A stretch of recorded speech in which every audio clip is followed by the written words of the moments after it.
Ons gaan vanoggend verder waar ons verlede week opgehou het. Jy kan blaai na Genesis hoofstuk 3. Genesis die 3de hoofstuk. Ons gaan vanaf die 9de vers sing. Roan, as jy so 'n paar blaadjies kan aanblaai, sal dit gaaf wees. Ons gaan vanaf die 9de vers saam sing, verskoon tog saam lees. Genesis 3 vers 9 tot en met vers 19. Vers 9 tot en met vers 19. Ons is besig om te praat oor die sondeval. Ons het vir u gesê, hierdie is 'n kritiese deel. Dis waarom ons eerder meer tyd vat om versie vir versie te kyk. Ek moet u dalk bemoedig, ons gaan nie vir die res van die tyd tot die basynblaas besig wees met Genesis nie. Ek glo nie, dit sal lekker wees, né? Maar ons gaan by die geskiedkundige deel 'n bietjie vinniger beweeg. Maar hier is 'n baie belangrike hoofstuk om reg te verstaan, om ons lewe reg te verstaan. En daarom moet ons oplet na wat die woord vir ons sê. Ek lees in die ou vertaling, Genesis hoofstuk 3 vanaf vers 9. Daar staan: toe roep die Here God na die mens en sê vir hom: waar is jy? En hy antwoord: ek het die geruis gehoor in die tuin en gevrees, want ek is naak. Daarom het ek my verberg. En hy sê: wie het jou te kenne gegee dat jy naak is? Het jy geëet van die boom waarvan ek jou beveel het om nie te eet nie? En die mens antwoord: die vrou wat u my gegee het om by my te wees, sy het my van die boom gegee en ek het geëet. Daarop sê die Here God aan die vrou: wat het jy nou gedoen? En die vrou antwoord: die slang het my bedrieg en ek het geëet. Toe sê die Here God aan die slang: omdat jy dit gedoen het, is jy vervloek onder al die vee en al die diere van die veld. Op jou buik moet jy seil en stof moet jy eet al die dae van jou lewe. En ek sal vyandskap stel tussen jou en die vrou en tussen jou saad en haar saad. Hy sal jou die kop vermorsel en jy sal hom in die hakskeen byt. Aan die vrou het hy gesê: ek sal grootliks vermeerder jou moeite en jou swangerskap. Met smart sal jy kinders baar en na jou man sal jou begeerte wees en hy sal oor jou heers. En aan die mens het hy gesê: omdat jy geluister het na die stem van jou vrou en van die boom geëet het waarvan ek jou beveel het om nie te eet nie, vervloek is die aarde om jou ontwil. Met moeite sal jy daarvan eet al die dae van jou lewe. Ook sal dit vir jou dorings en distels voortbring. En jy sal die plante van die veld eet.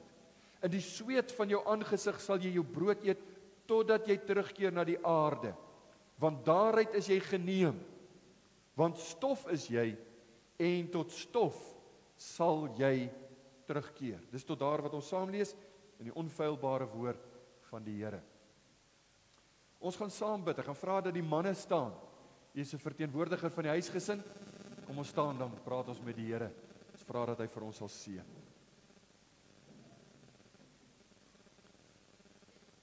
Here, vanoggend wil ons saam met die woorde van Salomo by die inwyding van die tempel u lof toebring as ons sê: sing tot eer van die Here, o ganse aarde. Verkondig sy heil van dag tot dag. Vertel onder die nasies sy eer, onder al die volke sy wonders. Want die Here is groot en baie lofwaardig. En hy is gedig bo al die gode. Want al die gode van die volkere is afgode, maar die Here het die hemele gemaak. In die afgelope weke het ons dit bestudeer, hoe die skepping dag na dag gebeur het, hoe u dit perfek, volmaak so geskape het dat dit vir ons 'n woonplek sal wees. Dit was 'n utopia. Dit was 'n heerlike, fantastiese verhaal totdat ons by die sondeval gekom het. En nou beleef ons die skok daarvan, die nagevolge van die sondeval. Dit maak baie dinge vir ons duidelik. Dit bied vir ons antwoorde op ons vrae. Dit help ons om te verstaan hoekom ons partykeer swaar kry. Vanoggend wil ek egter vra dat u persoonlik met ons sal kom deel.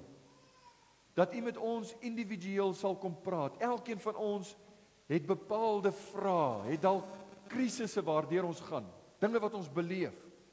En ek wil bid dat u ons sal help om in die lig van hierdie basiese beginsels van u woord Dat ons in die lig daarvan sal leef. Maar belangriker nog, dat ons U sal sien as die enigste oplossing vir hierdie krisis. Dat ons U medisyne, U kuur vir dit wat ons die sondeval noem, dat ons U kuur daarvoor sal soek. En dit bring ons altyd by die kruis. Dit bring ons altyd by die verlossing, by die evangelie, by Jesus Christus. Sal U ons kom seën. Maak dit vir ons prakties, maak dit maklik om te luister, maklik om te verstaan, sodat ons U kan ken, en dat ons kan groei in daardie kennis, en ook in U genade. Ons bid dit met dankbaarheid, want U is vir ons baie goed. Ons bid dit in die naam van Jesus. Amen.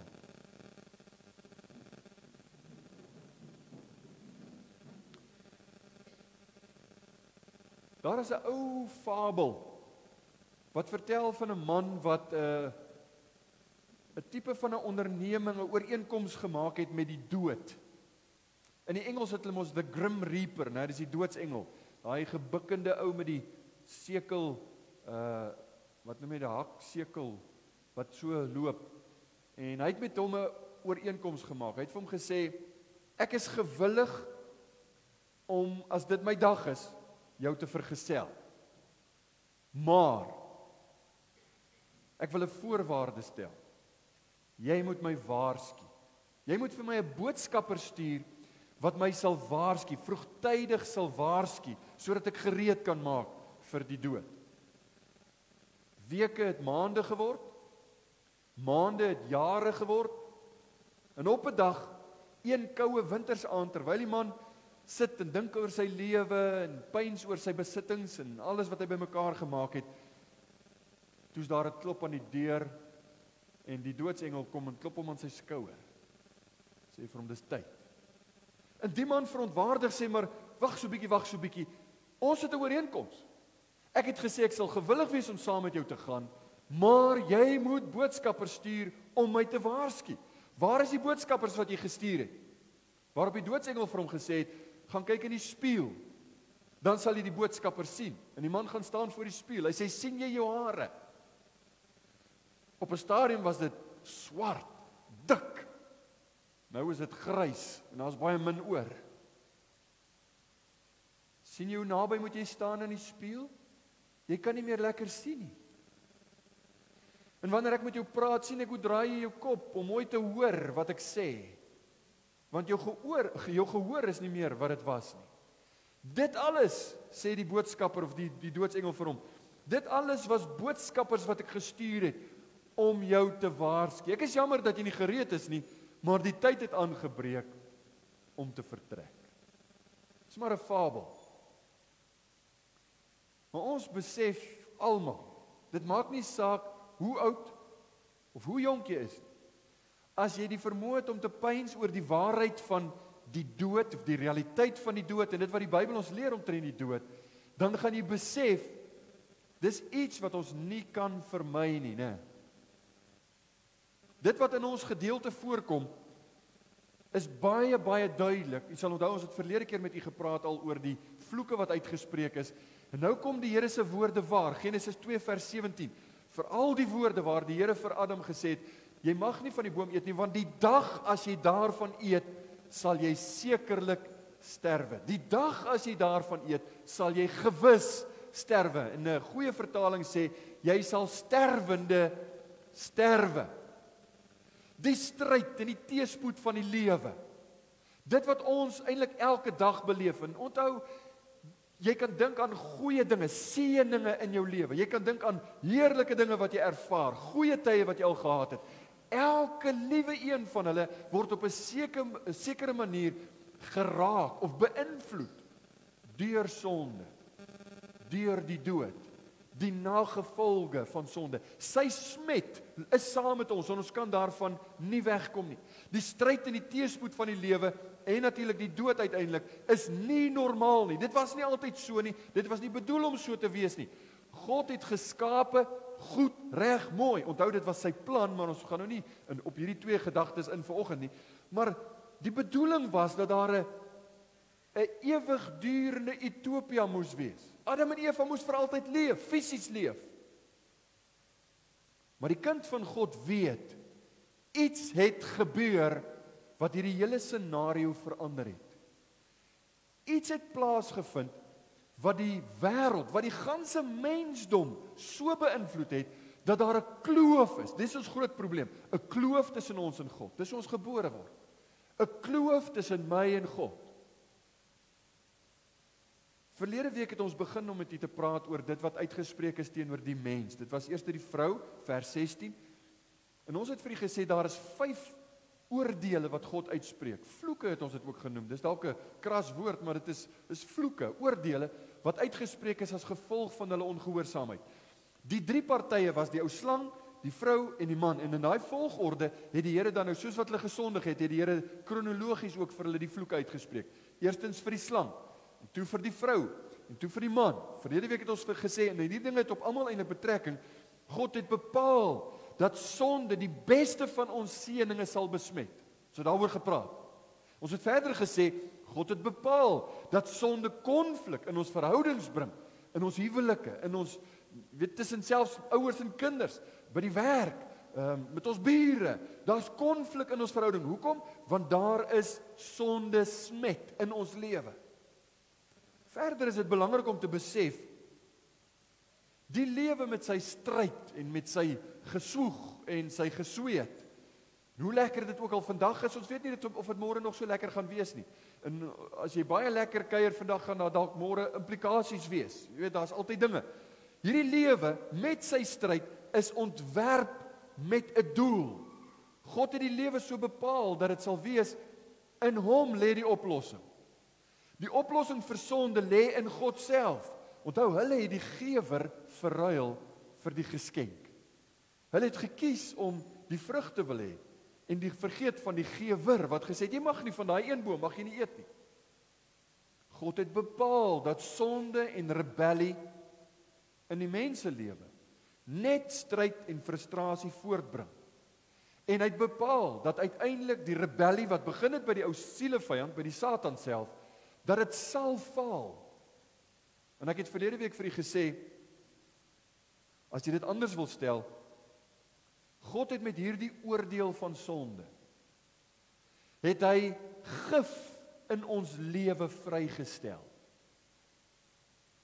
Nie om ons te vervloek nie, maar om ons te red, want hy is die enigste teengif daarvoor.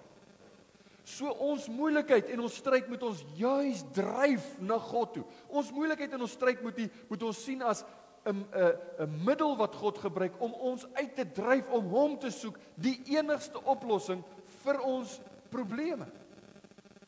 Sy geopenbaarde begeerte is dat ons na hom sal draai, in geloof, gewillige gehoorsaamheid, elke keer wanneer dit swaar gaan, elke keer wanneer dinge gebeur. Nou ek wil dit nie baie donker inkleer nie, ek kan, maar boonbehalwe die feit dat ons nie tyd het nie, ek wil nie morbied maak nie.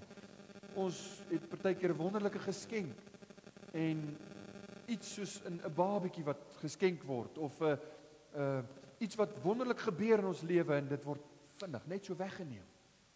En dan vra jy maar hoekom? God wil hê ons moet na hom kyk. Hy is die teengif vir al die smet van sonde. En daarom is sy geopenbaarde wil dat ons na hom sal draai en in geloof en gewillige gehoorsaamheid hom sal soek. Nou vanmôre gaan ons stil staan by vers 17, 18 en 19. En ons gaan na 3 oordele kyk, die laaste 3, wat nou oor die man uitgespreek is.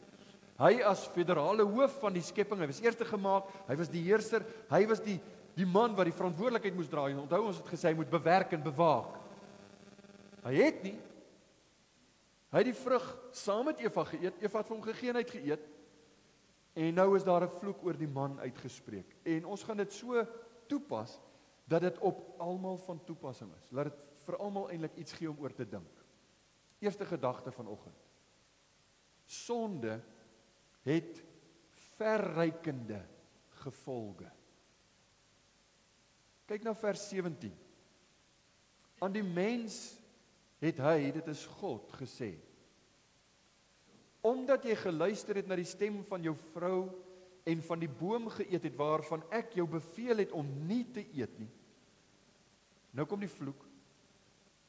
Vervloek is die aarde om jou ontwil.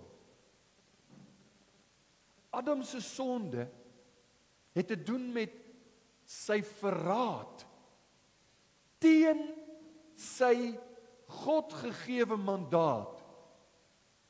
Adam se sonde te doen met die verraad van sy heerskappy. Let op die woorde, omdat jy geluister het na die stem van jou vrou. Jy moes haar lei, jy moes haar help, jy moes haar beskerm. Moes nie na haar luister om verkeerd te doen nie. Daarom sal die straf alles raak wat onder sy heerskappy is. En wat was onder sy heerskappy? Alles. Hy het oor alles geheers. Hier sien ons nou die kosmiese effek. Met ander woorde, ons sien dit wat sonde in die skepping doen, ter wille van Adam se sonde. Moenie te vinnig Adam blameer nie. Ek en jy is verteenwoordig in Adam. Ons het in Adam gesondig. Ek het al baie vir mense gesê, as ek in sy skoene was, sou ek 10-10-1 vinniger gesondig het. Maar sondig sou ek sondig. Want ons is verteenwoordig in hom. Hier is nou 'n effek op die skepping. Nou daar is teoloë, miskien na die liberale kant toe, ek dink na die liberale kant toe, wat reken dat die sondeval net die mens en sy verhoudings geraak het. Maar die Bybel leer anders. Romeine 8 vers 20 tot 22 sê die volgende, let op die woorde, ek gaan so 'n bietjie nadruk lê. Paulus sê, want die skepping is aan die nietigheid onderworpe, nie gewillig nie, maar ter wille van hom wat dit onderwerp het, verwysende na Adam. In die hoop dat ook die skepping self vrygemaak sal word van die slawerny van die verganklikheid tot die vryheid van die heerlikheid van die kinders van God. Die natuur om ons sien uit na die verlossing wat die Here Jesus alleen sal bring. Dit kom, dit is nou nog nie hier nie, want die natuur ly lang uit. Die natuur kry swaar as gevolg van die sondeval. Vers 22.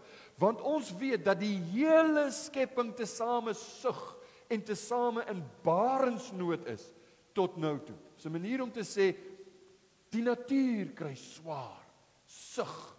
Barensnood is 'n benoudheid, eintlik 'n angs as gevolg van sonde. Nou dit verklaar vir ons baie dinge, nie waar nie? My hart breek altyd as jy dink aan hoe die wêreld vandag lyk, en ek praat van die natuur. As jy 'n dolfyn sien wat verstrengel raak in visnette en hy verdrink op 'n baie slegte manier. Sulke goed is vir my altyd sleg. Hoekom? Dis sonde. Dink mooi. Dis die smet van sonde. Elke keer wanneer ek op die langpad ry, as jy nou uit die stad uit gaan en jy ry iewers op plaaslike gebiede en jy sien hier's 'n dier doodgery, of dit nou 'n duif is en of dit 'n kudu wat getref is of 'n klein bokkie of wat ook, 'n bobbejane word partykeer raak gery. Hier in die stad honde en katte wat doodgery word. Dan dink ek, hoekom? Hoekom moet sulke goed gebeur? Dis die sonde. Dis die smet van sonde. Die Bybel sê die skepping ly. En dis nou maar net die slegste, né? As jy praat van ons moet diere slag om vleis te kan eet. Ons moet allerlei dinge in plek kry om ons produksielyne en sovoorts reg te kry. Hoekom? Want ons moet lewe en die skepping moet ons dien. Die skepping ly. Maar laat ons egter hieroor nadink, vriende. Sonde se gevolge is groter as wat ons dink. Die effek van sonde, en hierdie les moet ons nou maar vat. Die effek van ons sonde is altyd meer as wat ons besef. Dis altyd verrykend. Dis altyd erger as wat ons dalk dink, as wat ons besef of dit wil hê. Ja, in my lewe moet ons dit gedurig deur onthou. Van daardie wit leentjie wat eintlik niemand sal skaad nie, daar is gevolge. Daai onskuldige flirtasie wat niemand van weet nie, daar is gevolge. Daardie, wat dit ook al mag wees, wat die duiwel jou baie vinnig wys maak, maar niemand weet hiervan nie. Niemand sal hiervan weet nie. Niemand sal uitvind nie. Daar is 'n God in die hemel, wat regverdig is, wat heilig is. Hy weet. En hy het bepaal, sonde het verrykende gevolge. Nie net Adam se sonde. Onthou, dit lyk vir ons dalk 'n bietjie erg, né? Ek meen, een daad van ongehoorsaamheid, en kyk die effek. Een daad van rebellie, ja. Een daad van, ek wil nie na God luister nie, ek wil nie na sy woord luister, ek sal sy enigste wet wat hy gegee het, oorboord gooi, want ek wil doen wat ek wil doen. Dis wat daar gebeur het. God is regverdige regter. Hy moet sonde straf. Dis wat toorn is, die ou woord wat ons praat van toorn, jong mense ken dit nie. Dis God se ewige onveranderlike reaksie op sonde. Dis toorn. Sonde het verrykende gevolge. Moenie daarmee speel nie. Wees versigtig. Bring ons by die tweede vloek oor Adam se oortreding. Eerstens is in die natuur, want dit het verrykende gevolge, maar dit produseer frustrasie ook in ons menslike werk, in ons dagtaak. Dit produseer vir ons net frustrasie. Vers 17 en verder. Met moeite sal jy daarvan eet al die dae van jou lewe. Ook sal dit vir jou dorings en dussels voortbring, en jy sal die plante van die veld eet, in die sweet van jou aangesig sal jy brood eet. Nou let op, deel van die vloek is dat Adam nou met moeite die aarde sal moet bewerk, sodat dit vir hom produksie moet lewer. Voorheen was dit nie so nie. So God neem nie die moontlikheid weg om 'n lewe te maak uit jou werk nie, dis wat ons doen. Ons werk, ons het 'n taak, ons het 'n dagtaak, ons het 'n beroep, ons doen dit sodat ons kos op die tafel kan hê, sodat ons kan lewe. God neem nie daardie moontlikheid weg nie, maar hy sê, nou gaan dit vir jou moeite wees. Dit gaan nou moeisame arbeid wees. U sal onthou, ek het op stadium gepraat van hierdie gedagte vroeër, toe Adam gewerk het in die tuin, want dis die volgende gedagte, is baie belangrik. Werk het nie gekom na die sondeval nie, werk was nog altyd daar. Ons is gemaak om te werk, maar werk moet lekker wees, né? En voor die sondeval was werk lekker. Dit was soos wanneer jy hard werk aan jou stokperdjie. Jy sal onthou die illustrasie wat ek gebruik het. Manne gaan vang vis, dan het hulle baie voorbereiding wat gedoen moet word. Hulle doen baie meer moeite daarmee as enigiets anders, want dis lekker moeite, dis mos lekker werk. So was werk voor die sondeval. Na die sondeval is dit moeisaam. Johannes Calvin, die hervormer, hy vergelyk Adam in hierdie situasie met 'n krimineel wat nou 'n harde arbeid moet verrig in 'n myn. Hy sê, voorheen was sy werk 'n vreugde en dit was vervullend. Nou is dit slawe arbeid. Baie van ons voel so, né? Jy weet mos die kliseë wat geheg is aan 'n maandag. Ek het al prentjies gesien, dan sê hulle as maandag 'n gesig moes gehad en dan is dit hierdie vieslike gedrog wat jou net wil doodmaak en jy haat hom eintlik. As jy hom sien, maandag, want na die naweek wil niemand terug gaan werk toe nie. Dis die effek van die sondeval. Werk is nie meer vervullend noodwendig nie. Werk is nie meer lekker nie. Werk is, as jy jou werk geniet, moet jy die Here dank. Dis 'n baie groot seën. Maar hier in Adam se geval, die grond is nou nie meer Adam se gewillige dienaar nie. Die grond is nou sy vyand, wat hy met baie moeite, met baie pyn moet onderwerp, bewerk, sodat dit iets kan bring. En weet jy wat die ergste van alles? Ewe skielik, wanneer hy hard werk om 'n saad te plant en dit groei, dan kom hy agter, maar hier's iets anders wat van hierdie plant vreet. Hier's wurms. En daar is allerlei kwessies. Siektes later gekom. Swamme. Alles wat met moeite en pyn gepaard gaan, het gekom as gevolg van sonde. En as u die een is wat vra, hoekom moet ek so hard werk? Hoekom? Daar's van u wat al vir my gesê het, weet jy, dit vroeër was dit vir my lekker, maar nou regtig, dis nie meer lekker om my werk te doen nie. Ek vind geen behaag meer daarin. Ek hunker na pensioen, nou HNP het ons altyd gesê. Hunker na pensioen. So ek sien uit na die dag wanneer ek nie meer hoef werk toe te gaan nie. Dan kan jy identifiseer met Job 7 wat dit beskryf in hierdie woorde. Het die mens nie 'n stryd op die aarde nie? En is sy dae nie soos die dae van 'n dagloner nie? Soos 'n slaaf wat hyg na die skaduwee en soos 'n dagloner wat wag op sy werkloon. Job se beskrywing is, luister, jy gaan werk, jy sal moet werk om te kan lewe. Dis hoe God dit bepaal het. Dis hoe dit is. En elke keer as jy in die oggend, maandagoggend jou alarm afgaan of jou wekker afgaan en jy moet opstaan en dis winter. Kyk, ek het nog steeds hierdie ding van ek dink nie die Here het bepaal dat ons in die donker moet opstaan nie. Dis vir my nog so 'n bietjie onbybels. Maar wat kan 'n mens nou daaraan doen, jy weet? In die winter is dit dan nou, jy moet werk as dit lig is, sê die Bybel, maar as jy moet opstaan en dit is nog donker en jy druk jou wekker dood en jy sê, hoekom moet ek myself so afsloof? Besef, dis God se boodskap om jou te herinner aan die sondeval. Martin Luther het gesê, wherever we see and experience these troubles together with other kinds of thorns and thistles and weeds. Hy gebruik nou die lewe se moeilikheid, al hierdie kwessies, al hierdie dinge, al hierdie stryd, hierdie moeilikheid. As jy al hierdie dinge beleef, let us be reminded of sin and the just wrath, dis die oordeel, dis die toorn, né? Wrath. The just wrath of a holy God. All the fields, yes, almost the entire creation is full of such sermons reminding us of our sin and God's wrath.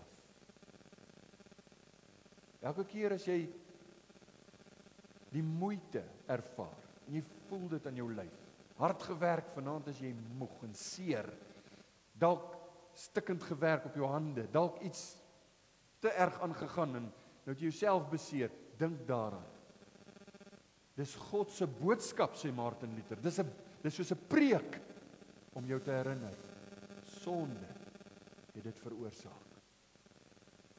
Sonde het gemaak dat ons met moeite lewe op aarde. Dat daar moeite is. Dat daar trane gemeng is met ons lag. Dat daar hartseer in elke familiefoto te bespeur is. Dat jy na die beste, lekkerste tye terugdink en miskien foto's bekyk en onthou, maar daar was maar 'n kwessie. Nou, daar's altyd 'n kwessie, is dit nie so nie? Dis sonde. Die vraag is, hoe moet ons reageer op hierdie waarheid? Hoe moet ons lewe in die lig van hierdie waarheid? Wat wil die Bybel hê moet ons doen? Hoe wil die Here hê moet ons leef? 'n Kind van God moet sy harde werk, want ons moet hard werk, kombineer met dankbaarheid teenoor God vir wat hy wel het, en dan gebed teenoor God, want hy is genadig. Dank hom vir wat jy het, en hou hom vas vir wat jy nodig het. Dis hoe ons lewe moet leef. In baie opsigte wil ek vir u sê, ons klaar maar met 'n witbrood onder die arm. Ons sê ons kry baie swaar, en dan is dit omdat ons nie noodwendig, jy weet, soveel verskillende soorte disse het nie, of wat ook al. Die feit dat jy kos op jou tafel het, enigstens, is 'n groter voorreg as wat die meeste wêreldlinge vandag het. Ons moet dankbaar wees vir God se guns. Kombineer jou harde werk met 'n gebedstyd om te sê, Here, dankie vir wat U vir my gee. Ek hoop U bid nog elke keer voor U eet. Ek hoop U praat gereeld met God en sê vir hom, Here, ek is so dankbaar vir alles wat U my gun, vir dit wat ek het. Al is dit bietjie, al is dit nie noodwendig wat ek sou wil hê nie, want ek wil dalk beter en groter en mooier, nuuter hê. Maar Here, dit wat ek het U vir my afgeweeg. Dankie daarvoor. Seën my werk. Seën dit wat ek doen, sodat ek daarmee U kan verheerlik. U sien, ons moet elke keer terugkom na die gedagte dat ons God moet sien, dat ons die Here moet verheerlik in alles wat ons doen. Daarom, as u vanoggend vir my sê, my beroep is, ek is 'n straatveer. Ek het altyd my kinders daardie voorbeeld gebruik. Dan sê ek, jy moet die beste straatveer wees wat die munisipaliteit nog ooit gehad het. Want dis wat die Here vir jou gegee het om te doen, doen dit na die beste van jou vermoë. Dien God daardeur. Daarom bid Moses, 'n baie bekende gebed, Psalm 90. En laat die lieflikheid van die Here onse God oor ons wees. En dan sê hy, bevestig die werk van ons hande oor ons. Ja, die werk van ons hande. Bevestig dit. Wat vra hy? Here, seën die werk wat ek moet doen. Moses bid nie en sê, Here, bevry my van hierdie werk. Ek wil nie meer werk nie. Hy sê, seën my werk. Sal u seën hierop rus. Want soos die sonde elke keer my herinner aan die sondeval, elke keer vir my uitdryf om na u te kyk, so wil ek dink ek het u nodig. Ek word daaraan elke keer herinner. Die ergste realiteit is dat ons beste suksesverhale, ons grootste die mylpale wat ons bereik in hierdie wêreld, ons grootste monumente wat ons bou, in watter sin ook al. Weet jy, in hierdie sonde deurdrenkte wêreld, word dit in 'n oomblik weggeneem. In 'n oomblik. Een klein variasie in die mark, in die ekonomie, een uitvindsel met tegnologie, kan maak dat ek môre nie werk het nie, nee. En ons besef dit, ons weet dit, dis ons vyand. Alles is nou nie so eenvoudig soos die boerdery nie, maar die Bybelse beginsels word baie makliker verduidelik met boerdery. Ons lewe nou 'n bietjie meer gevorderd, want ons is nou in die stad, maar in die boerdery gaan dit, soos wat 'n boer eendag vir my gesê het, ek lewe van die land af. As ons nie reën kry nie, dan is daar niks op die land nie. As ons nie reën kry nie, dan sê ons net ons moet minder gereeld die kraan oopdraai, maar dit raak ons daarom nie so direk nie. Die boere voel dit. En 'n boer moet baie beter nog dink daaraan, God dryf ons uit om te besef, ons lewe in 'n wêreld waar ons nie die kuur vir sonde het nie, ons gaan dit nêrens vind nie, in my hart, in my persoonlike verhoudings, in my gesin, ek het nie die kuur nie, maar dit is by die Here Jesus. Hy dryf my om te besef, ek het hom nodig. Salomo was nou nie 'n boer nie, hy was 'n koning, maar boerdery was vir hom belangrik. Enige koning wat wys is, weet dat boerdery belangrik is. Maar Salomo het groot sukses behaal met al sy ondernemings. En kyk wat sê hy, Prediker 2 vers 18 en 19. Ek het gehaat al my arbeid wat ek onder die son met moeite verrig het, dat ek dit moet oorlaat aan 'n mens wat na my sal kom. So hy sê, ek maak bymekaar en my skatkamers wat ek alles wegbêre en my paleise wat ek bou, hy het 'n somershuis gehad en 'n wintershuis en al hierdie dinge het hy gemaak en dit voorberei, al sy skat, hy sê ek moet dit oorlaat aan 'n ou wat na my gaan kom. Hoor wat sê hy vers 19. En wie weet of hy 'n wyse sal wees of 'n dwaas. Tog sal hy heers oor al my arbeid wat ek met moeite verrig en met wysheid verwerf het onder die son. En dan kom hy by die refrein van Prediker. Ook dit is dan eintlik maar te vergeefs. Ook dit is te vergeefs. Ek wil hê jy moet verstaan. Salomo in sy wysheid kon die mag van sonde, die effek van sonde, nie vryspring nie. Hy skryf van moeite wat hy moes mee werk. Hy verwys daarna en hy sê, wie weet wat gaan daarvan word? Die lewe is vol frustrasie, die lewe is vol variasies. Dit hou nooit op nie, né? Maar asof dit nie erg genoeg is om frustrasie en ellende in hierdie lewe te ervaar nie, dit bring ons by die derde gedagte. God het bepaal dat ons aan die einde daarvan sterwend sal sterf. Dat ons sterwend sal sterf, vers 19. In die sweet van jou aangesig sal jy brood eet, totdat jy terugkeer na die aarde, want daaruit is jy geneem. Want stof is jy, en tot stof sal jy terugkeer. Die vervloekte grond, wat God nou vervloek het as gevolg van Adam se sonde, hierdie selfde grond, gaan uiteindelik 'n oorwinning behaal oor Adam, want dis hierdie grond waaruit hy geneem is, maar dis daardie grond waarheen hy sal terugkeer. En dan sê hy, stof is jy, en tot stof sal jy terugkeer. Dis terug na die graf. Die liggaam wat God lewend gemaak het, hy het dit geformeer uit die stof van die aarde. Ons het nog met u gepraat en gesê, God het in daardie sin, dis menslikerwys, het God sy hande vuil gemaak. Hy het nie net gepraat en die mens gemaak, soos wat hy met die ander goed gedoen het nie. Hy het die mens geformeer. Die woord wat hy gebruik is 'n woord wat gebruik word vir klei. Hy het hom gemaak, geformeer uit die stof van die aarde. En toe het hy sy gees in die mens geblaas. Maar dis daai stof, sê God, waarheen jy sal terugkeer. Elke asem van Adam sal stadig maar seker minder en minder word. Vlakker en vlakker. Tot die dag wat jy jou laaste asem uitblaas. En dan gaan jy terug na die stof. Dood is 'n gevolg van die sondeval. Nou weet ons die sang was verkeerd. Die slang het gelieg. Julle sal gewis nie sterwe nie. God se woord is waar. Hulle het gesterf. Nie daardie dag nie, maar het begin oud word. Hulle het daardie dag geestelik gesterwe, maar het begin oud word fisies en hulle het grys begin word. En hulle het begin skete en pyne kry wat ons baie goed ken. En hulle het begin besef, hier's fout. Dit moes nie so gewees het. Die slang was verkeerd, hy het gelieg.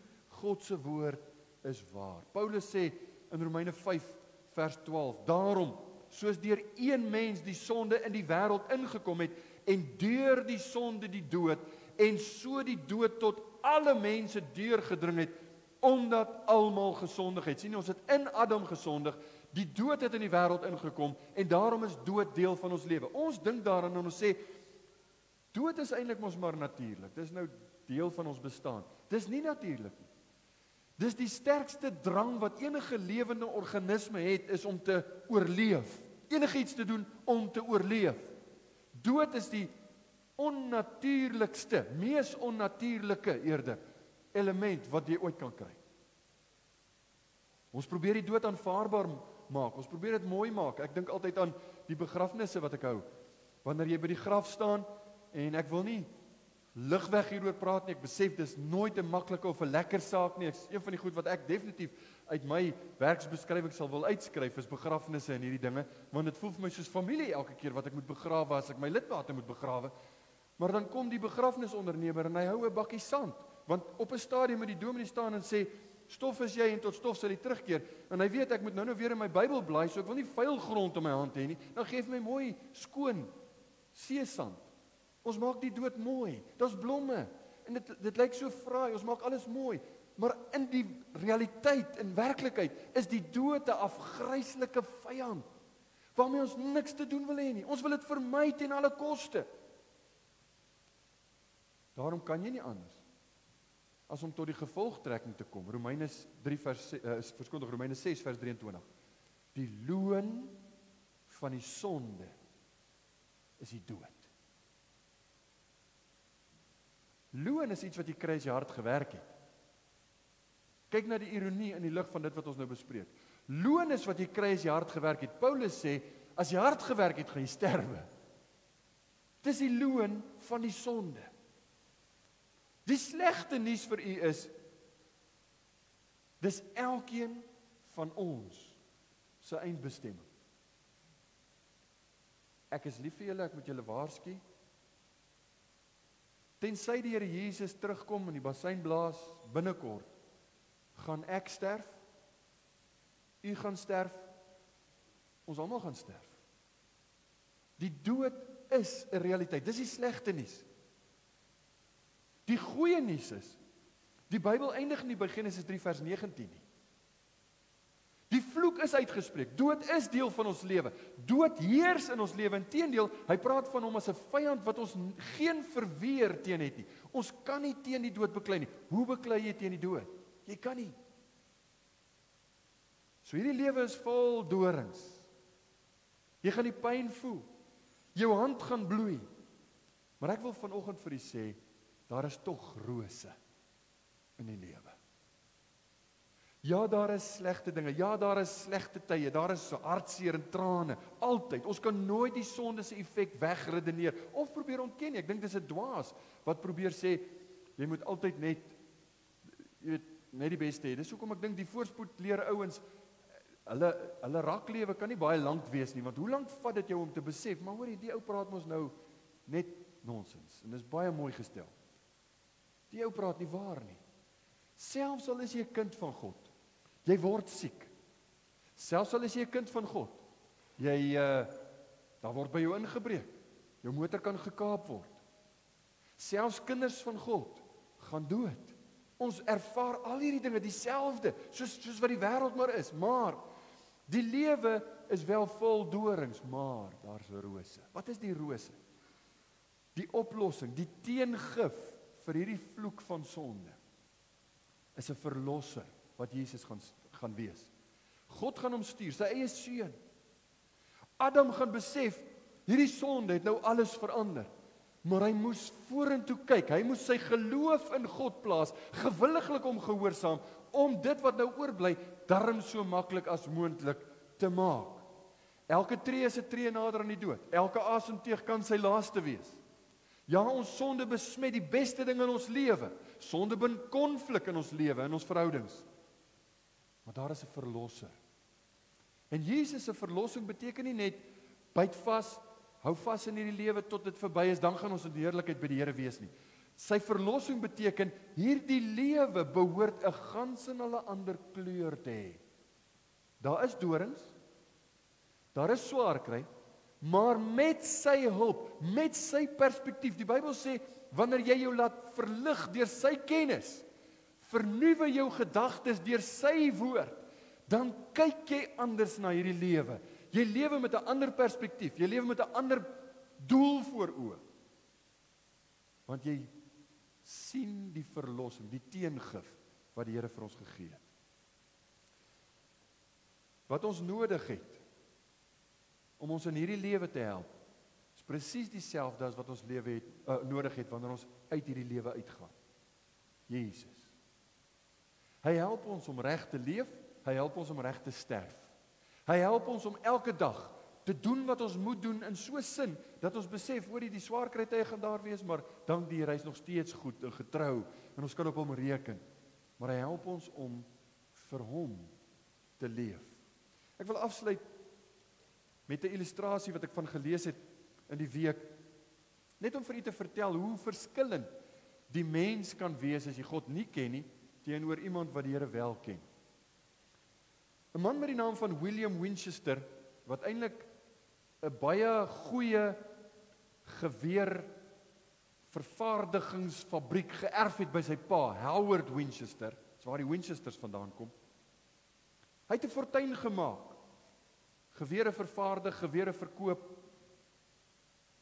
maar hy is in 1881 dood aan tuberkulose, en sy vrou, Sarah Winchester, dis waar my verhaal eintlik begin.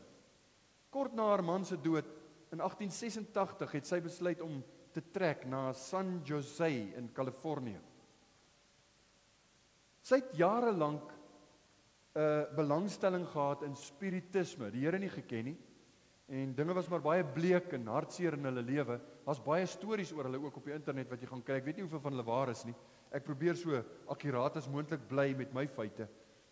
Maar sy het 'n medium gaan opsoek om uit te vind, hoe kan sy met haar oorlede man in aanraking kom? Nou, ons word gewaarsku teen sulke dinge. Kinders van die Here mag nie met sulke goed te doen hê nie.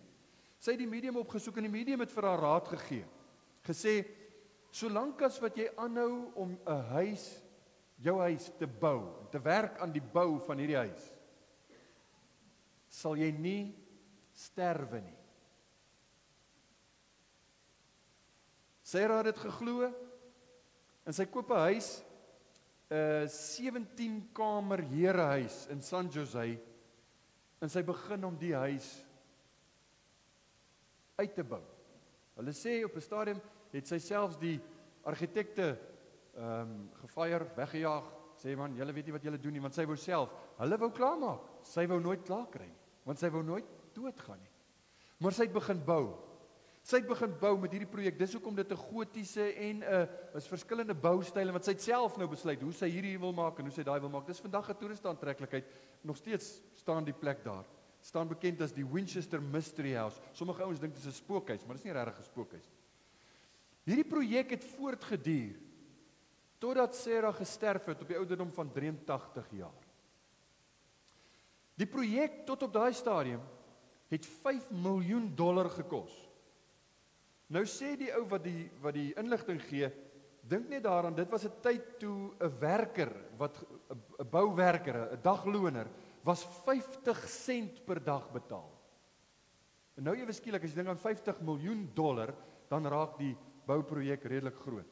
Hierdie herehuis het uiteindelik 150 kamers gehad, 13 badkamers, 2000 deure, 47 kaggels, 10,000 vensters. Sy het net nooit klaar gekry nie, want sy wou aanhou bou en bou, want sy wou nie sterf nie. Nou sê iemand, vandag is hierdie Winchester Mystery House meer as net 'n toeriste aantreklikheid. Dit is 'n stille getuienis van die mens wat in vrees lewe vir die dood. Die mens wat eintlik 'n slaaf is van die dood, soos wat die Bybel sê, en niks daaraan kan verander nie.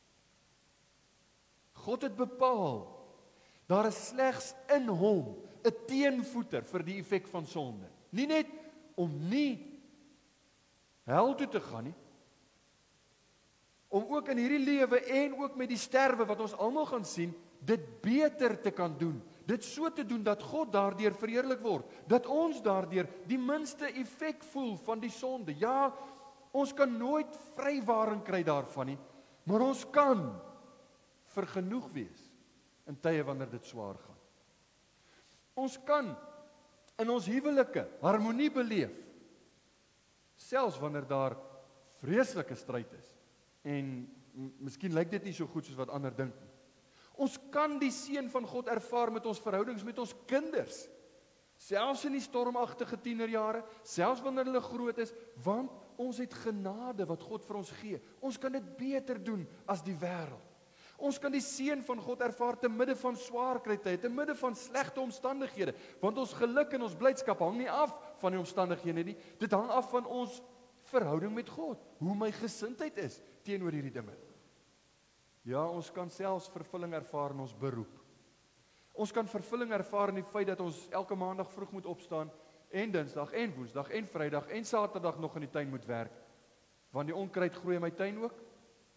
Maar ons kan dit doen met 'n ander gesindheid, en vervulling daarin ervaar, want ons doen dit vir die Here. Ons kan dankbaar en gelukkig aftree, en nie morbied en grompot wees, en kwaad vir almal omdat ek my lewe gemors het nie, maar dankbaar dat die Here my tot hier bewaar het. Dankbaar vir hoe die Here vir my sorg. Jy sien, daar is baie dinge wat ons anders kan doen, behoort te doen, as ons die teenvoeter vir die sonde verstaan, wat ons bring by die kruis, die Here Jesus. Dis een ding om te verstaan, hy het regverdigmaking vir my moontlik gemaak. Met ander woorde, hy het my die losprys betaal, sodat ek vry kan wees. Dis gans aan 'n ander ding om te verstaan, dat selfs dit wat hy vir my bewerk het, en ons het daarvan gesing, in die eerste lied vanoggend, Halleluja, lied 77, en dit wat hy vir my bewerk het, was nie net 'n vrymaking, sodat ek nie hoef hel toe te gaan nie, maar hy het my vrygekoop, sodat ek as kind van God, vervulling kan ervaar, sodat ek anders kan leef, heilig kan leef, en hom kan verheerlik.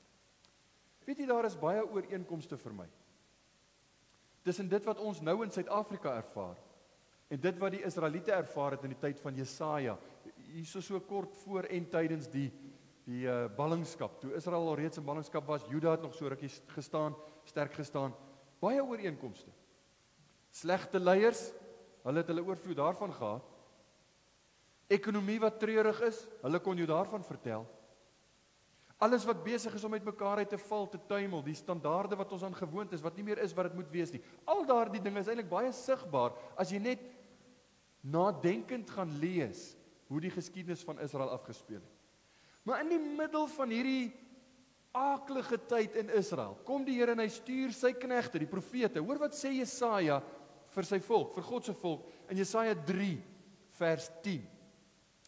Sê van die regverdige, dat dit met hom goed sal gaan, want die vrug van hulle handelinge sal hulle eet. Hoor mooi. Hier is 'n baie fyn lyn. Ek is nie vanoggend besig om te verkondig, jy gaan altyd net, jy weet, die beste motor ry en nooit siek word nie. Maar God wil hê, sy mense moet weet, sê vir die regverdige, dat dit met hom goed sal gaan. Te midde van. Sê vir hom dat dit met hom goed sal gaan. Hoekom? Want die vrug van hulle handelinge sal hulle eet. Soos wat jy lewe, bewys dit tog wat is in jou hart aan die gang, né? Soos wat jy optree en praat met mense, dit bewys, dit sê iets van wie jy is aan die binnekant. Soos wat hy leef, die vrug van sy handelinge, dit sal hy eet. Daarom kan ek met vrymoedigheid sê, iemand wat die Here werklik dien, iemand wat die Here regtig waar liefhet, sal nie honger gaan slaap nie. Dis vir my onaanvaarbaar. Hoekom nie? Want ons is daar, ons is 'n familie. Ons kyk na mekaar. Hy sal die vrug van sy handelinge eet. Ongeag die omstandighede. Hoor wat ek vir u sê, ek het al baie keer gereed gemaak. Ek dink daar lê vir ons swaar tye voor in Suid-Afrika. Ek is nie pessimisties, ek is nie die ou wat sê die glas is half leeg nie. Ek is inteendeel die ou wat eerder wil sien die glas is half vol. Maar ons moet realiteite in die oë staar. Ons gaan moeilike tye tegemoet. Dis al reeds nie so maklik soos wat ons gewoond was daaraan nie, maar ons moet die belde dalk so 'n bietjie intrek. Dit gaan swaar raak, maar hoorie, dit gaan met ons goed gaan as jy op die Here vertrou, want die vrug van jou handelinge sal jy eet. God wil ons bemoedig. Want hy bring ons terug na die beginsel, vriende. Die sondeval se effek is 'n realiteit. Ons voel dit letterlik aan ons vel. Maar dit dryf ons na Jesus. Dit dryf ons om te sê, Here, hoe kan ek u dien? Hoe kan ek u verheerlik? Hoe kan ek myself meer en meer vir u gee? Ander mense se behoeftes bo myne stel. Ander mense help, wegkyk van myself af. Ander mense dien, ander mense help, sodat u geëer kan word. Dis waaroor dit gaan. En die Here herinner ons daaraan vanoggend. Die vloek van die sonde is 'n gewisse feit. Dis 'n voldonge feit in my lewe. Maar ons het Jesus. Nou is my vraag, ken u hom as saligmaker? Een ding om te sê, ek ken hom as verlosser, maar hy moet nie net 'n verlosser vir jou wees nie, hy moet jou verlosser wees. Ken jy hom as jou verlosser? Hy het jou vrygemaak. Hy het jou geloof geskenk om in hom vas te hou. Ken jy hom as persoonlike saligmaker en verlosser? Sonder dit is hierdie lewe 'n baie slegte ding wat op nog slegter eindig en dan lê daar ewigheid voor sonder God en sonder hoop. Met hom is die lewe iets wat 'n seën kan wees vir ander. Ja, daar gaan hartseer tye wees. Ons almal voel dit. Die dood is eintlik net 'n oorgang, 'n tree, 'n deurgang as jy wil. Die ou mense het gepraat van die River Jordan, 'n rivier waardeur jy moet gaan, sodat jy in die heerlikheid by die Here kan wees. Dit waarna ons eintlik uitsien. En dan kom die eintlike skepping word dan herstel, waarvan ons nog sal praat. Mag die Here u seën terwyl jy hierdie dinge oordink en dit na die Here toe neem. Amen. Kom ons bid saam.